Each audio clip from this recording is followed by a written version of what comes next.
Baiklah, Assalamualaikum warahmatullahi wabarakatuh.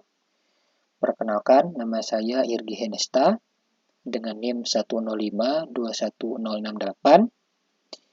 Pada kesempatan kali ini, izinkan saya untuk menjelaskan terkait hasil dari program kerja praktik yang saya jalankan selama 2 bulan ke belakang, yang berjudul Biokonversi Hidrolisat Rumput Laut menjadi Polihidroksialkanoat (PHA) sebagai bahan baku industri plastik ramah lingkungan. Program kerja praktik ini diselenggarakan di PT Ijo Inovasi Indonesia. Baiklah, sedikit profil mengenai perusahaan tempat saya melakukan kerja praktik. PT Ijo Inovasi Indonesia merupakan sebuah perusahaan rintisan yang bergerak pada bidang produksi bioplastik dalam rangka memproduksi plastik ramah lingkungan untuk menggantikan plastik konvensional. Sedikit latar belakang mengenai berdirinya perusahaan ini. Jadi PT Ijo Inovasi Indonesia didirikan dengan latar belakang yaitu perkembangan industri bioplastik yang saat ini semakin meningkat. Hal ini disebabkan oleh permasalahan sampah plastik konvensional yang sulit sekali terurai, sehingga dibutuhkan material atau bahan plastik lain yang memiliki kemampuan terdegradasi dengan baik. Selanjutnya, salah satu latar belakang dari didirikannya PT Ijo Inovasi Indonesia yaitu kesadaran akan pemanfaatan rumput laut. Rumput laut merupakan salah satu sumber daya alam di Indonesia, yaitu sumber daya laut yang memiliki potensi yang sangat besar. Besarnya potensi ini tidak diiringi oleh pemanfaatan yang lebih jauh. Oleh karena itu, dipilih bahan rumput laut karena memiliki pemanfaatan yang sangat besar potensinya begitu. Kemudian pemikiran akan dua latar belakang sebelumnya membawa kepada latar belakang ketiga, yaitu untuk memberikan solusi berkelanjutan terkait dengan masalah lingkungan yang saat ini dihadapi oleh Indonesia secara khusus dan dunia secara umum. Kemudian terkait visi, misi, dan inovasi dari perusahaan PT Ijo Inovasi Indonesia. Visi yang dipegang atau visi yang menjadi visi yang menjadi pandangan utama oleh perusahaan PT Ijo Inovasi Indonesia yaitu untuk menciptakan masa depan yang lebih baik dengan menciptakan produk yang ramah lingkungan. Kemudian misi yang hendak dilakukan yaitu melakukan inovasi produk yang memegang asas berkelanjutan. Dan inovasi yang hendak dilakukan oleh perusahaan ini yaitu menciptakan produk bioplastik yang memiliki kemampuan terdegradasi dengan sangat baik. Kemudian untuk tujuan dari proses kerja praktik yang dilakukan yaitu 1. Melakukan uji coba produksi PHB dengan sumber karbon rumput laut Gracilaria sp. Kemudian tujuan kedua yaitu merumuskan proses pembuatan granula plastik berbahan dasar PHA. Lalu sedikit saja untuk metode terkait apa yang prosedur apa yang dilakukan selama bekerja di laboratorium begitu, yaitu untuk proses pembuatan bioplastik sendiri dalam hal ini menggunakan bakteri Enterobacter sp dan sumber karbon yang digunakan adalah Bacillariae sp. Pertama-tama yaitu pembuatan media starter. Di sini bisa kita lihat dilakukan pembuatan media Lb berisi tripton dengan jumlah 1% massa per volume. Kemudian digunakan natrium klorida NaCl sama 1% juga. Kemudian digunakan yeast extract. Setelah dilakukan pembuatan media starter, dilakukan pembuatan media produksi. Nah, media produksi sendiri memiliki komposisi yang lebih kompleks. Di dalamnya digunakan sumber karbon berupa rumput laut Bacillariae sp yang dikeringkan dan dihaluskan begitu. Kemudian digunakan juga sumber karbon lain berupa glukosa.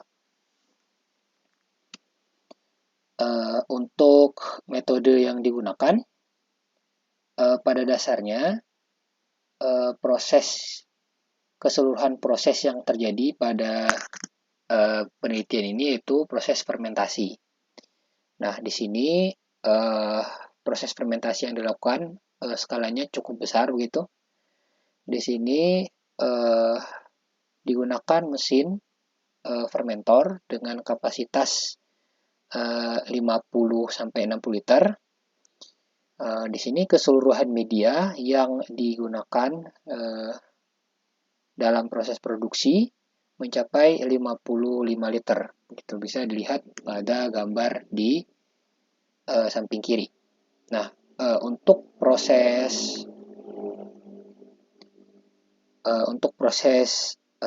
sampling dan proses ekstraksi sebelumnya dilakukan sampling terlebih dahulu di sini. Nah, proses sampling dilakukan setiap hari untuk diamati serapan atau nilai OD, optical density, dan juga dilakukan proses ekstraksi nantinya untuk melihat seberapa banyak produk yang dihasilkan dari tiap hari produksi. Produksi pada saat dilakukan proses penelitian ini dilakukan sebanyak 10 hari. Nantinya akan diketahui, akan dicari waktu yang optimal untuk proses produksi gitu. Kemudian dilakukan ekstraksi biomasa. Di sini di gambar kiri itu ekstraksi yang dilakukan adalah ekstraksi keseluruhan media produksi. Dalam hal ini adalah yang memiliki volume 55 liter. Sedangkan di gambar kanan digunakan merupakan hasil dari ekstraksi hari ke-10 begitu. Dan biomasa yang digunakan untuk ekstraksi adalah hasil dari proses sampling. Proses sampling ini kurang lebih mengambil sampel media sebanyak 165 ml.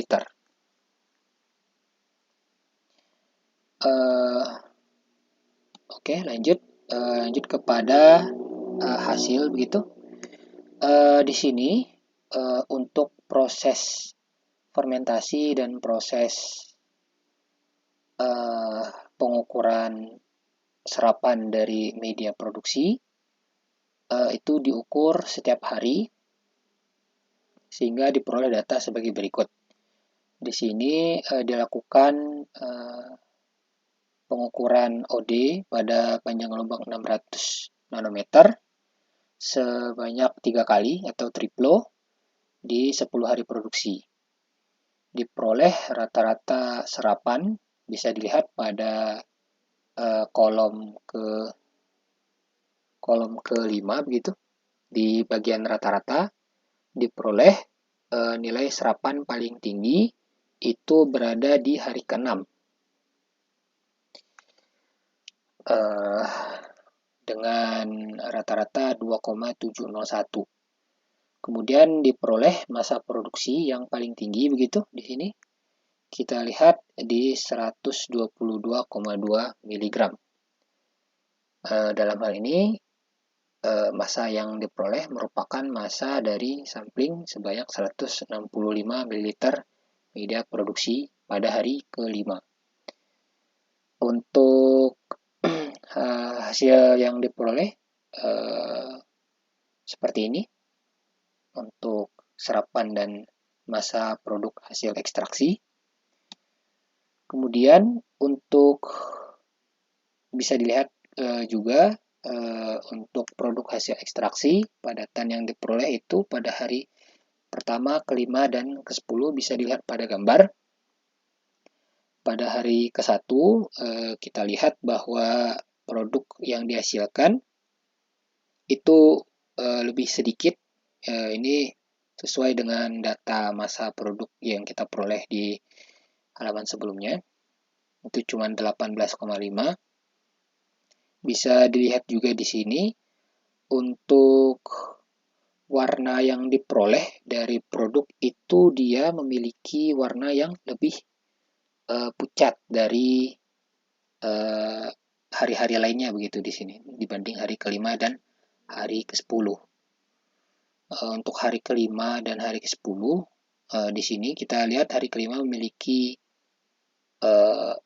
jumlah produk yang lebih banyak begitu dibanding hari ke-1 dan hari ke-10.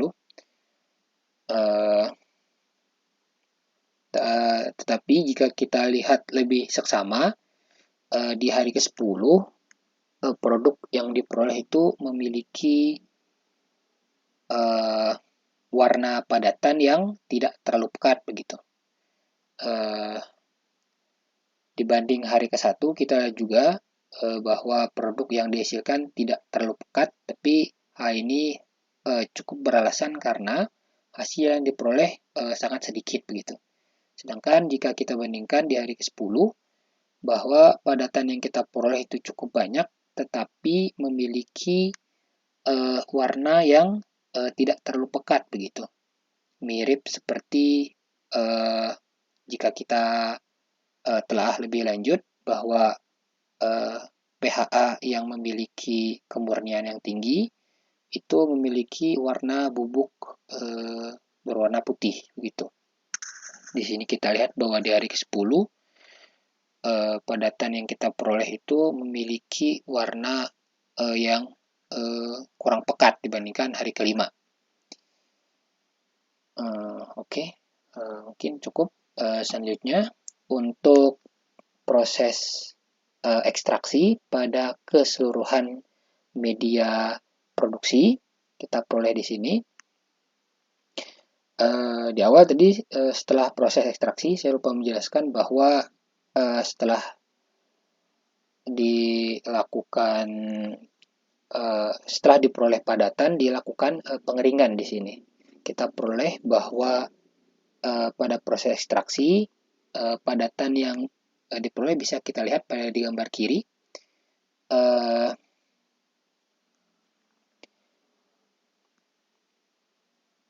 Ya, di gambar kiri bisa kita lihat bahwa pada kotak berwarna merah itu merupakan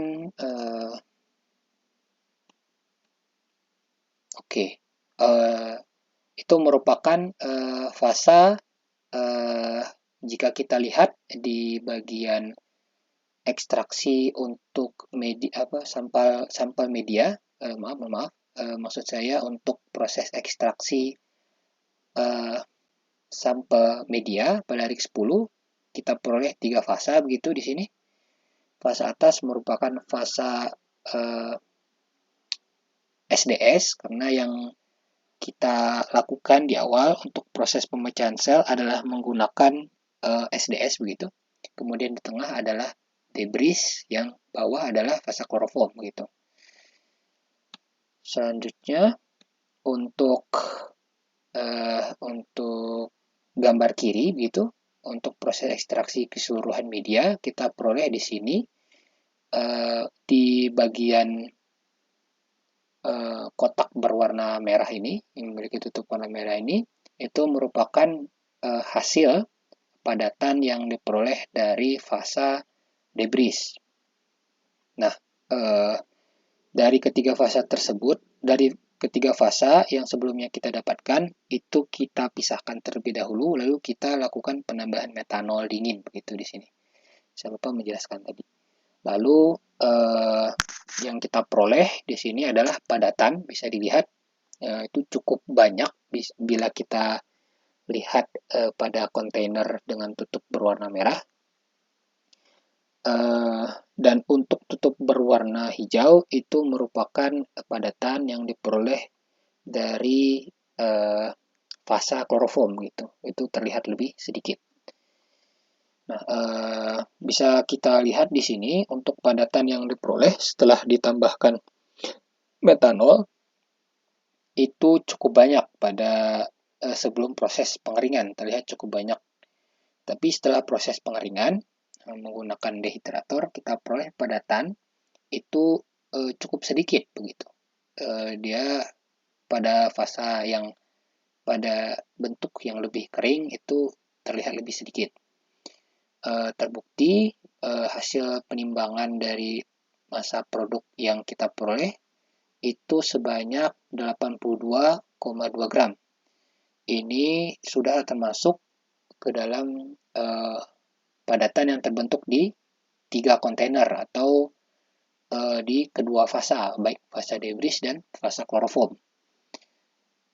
Jika kita hitung untuk efisiensi produksi, bahwa 82,2 gram dihasilkan dalam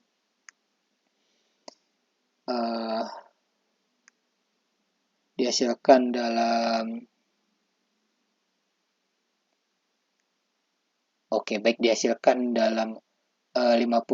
liter media, dan kita ambil waktu produksi dengan efisiensi paling tinggi, maka diperoleh efisiensi produk adalah 0,01 gram per liter per jam.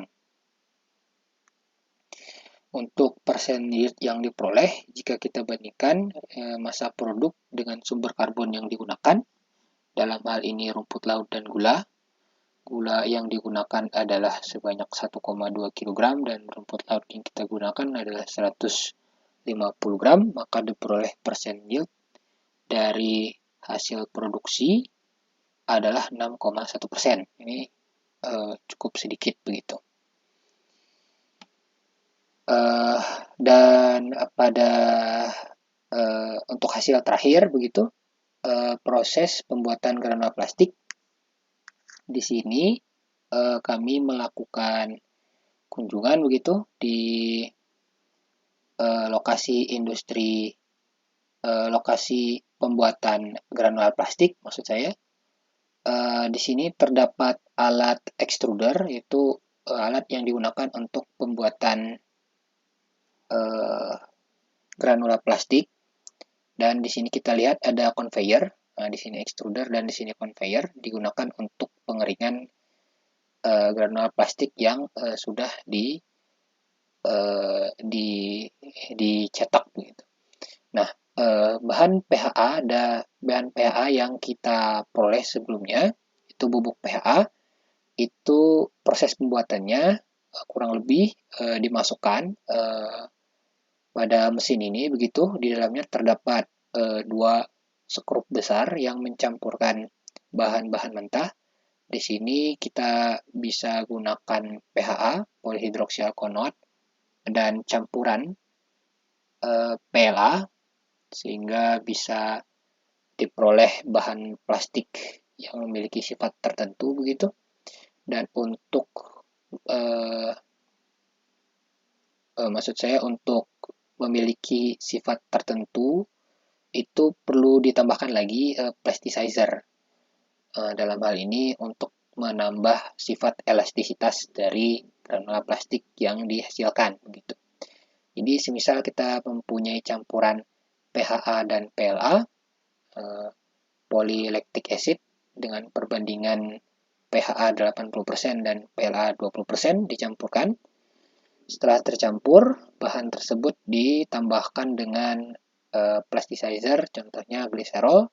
Kemudian bahan mentah tersebut tercampur dan didorong menuju barel di sini. Kita bisa lihat 3 barel yang digunakan di sini itu pada barel pertama. Sebelumnya barel-barel ini di set terlebih dahulu suhu masing-masingnya, sehingga pada barel pertama itu memiliki suhu yang paling tinggi di antara ketiga barel tersebut. Hal ini karena barel ini merupakan barel pertama di mana bahan mentah itu bahan mentah yang telah tercampur dilelehkan begitu. Di barel kedua, suhu bahan mentah yang sudah leleh tersebut masuk, sehingga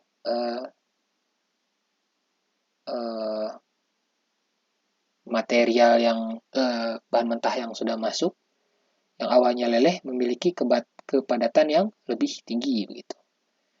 Dan di barel ketiga itu suhu yang diset pada barel ketiga itu lebih rendah begitu dibandingkan 2 barel sebelumnya. Hal ini ditujukan untuk proses percetakan, sehingga bahan plastik yang awalnya sudah leleh kemudian masuk ke barel 2 itu menjadi lebih padat begitu. Di barel ketiga itu lebih padat lagi, tetapi masih cukup cair untuk dilakukan pencetakan begitu menjadi granula plastik. Granula plastik yang dihasilkan melalui pencetak, digunakan pencetak begitu di sini begitu. Kemudian masuk ke conveyor untuk dilakukan pendinginan. The here granula plastik yang dihasilkan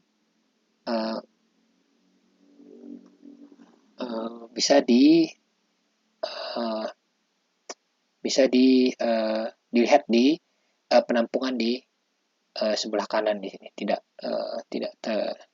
terlihat di gambar gitu.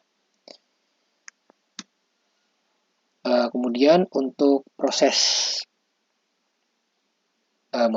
kemudian untuk kelebihan dan kekurangan selama saya melakukan kerja praktik di perusahaan PT Ijo Inovasi Indonesia.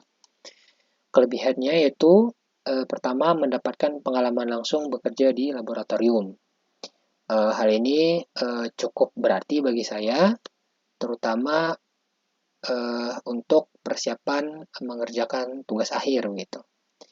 Kemudian topik yang dikerjakan itu menunjang pengerjaan tugas akhir saya. Karena topik yang dikerjakan ini pun itu masih terkait dengan topik pengerjaan tugas akhir saya, yaitu kaitannya dengan bioplastik. Kemudian untuk kekurangan, terdapat beberapa alat yang digunakan itu perlu dilakukan modifikasi agar proses produksi lebih optimal.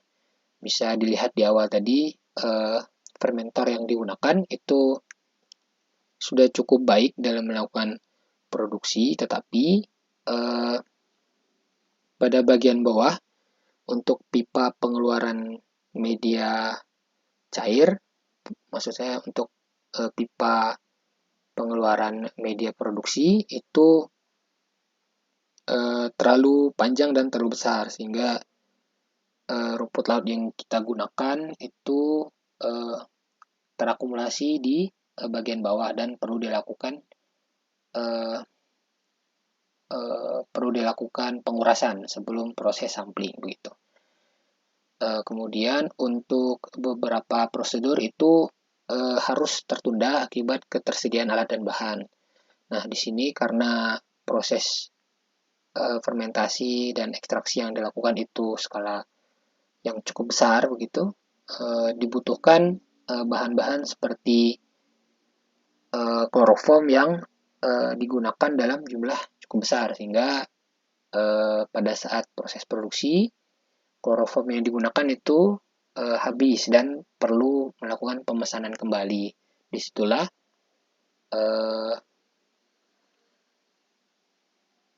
'Disitulah disitulah terdapat penundaan akibat prosedur akibat bahan dan alat yang tidak tersedia begitu.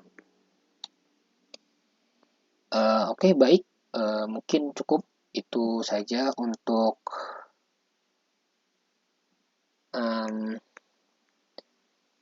penjelasan dan presentasi terkait kerja praktik yang telah saya lakukan selama kurang lebih 2 bulan ke belakang. Saya harap presentasi dan penjelasan tersebut cukup jelas dan bisa memenuhi tugas yang telah diberikan. Saya mohon maaf apabila terdapat kesalahan kata ataupun pengucapan. Saya akhiri. Wassalamualaikum warahmatullahi wabarakatuh.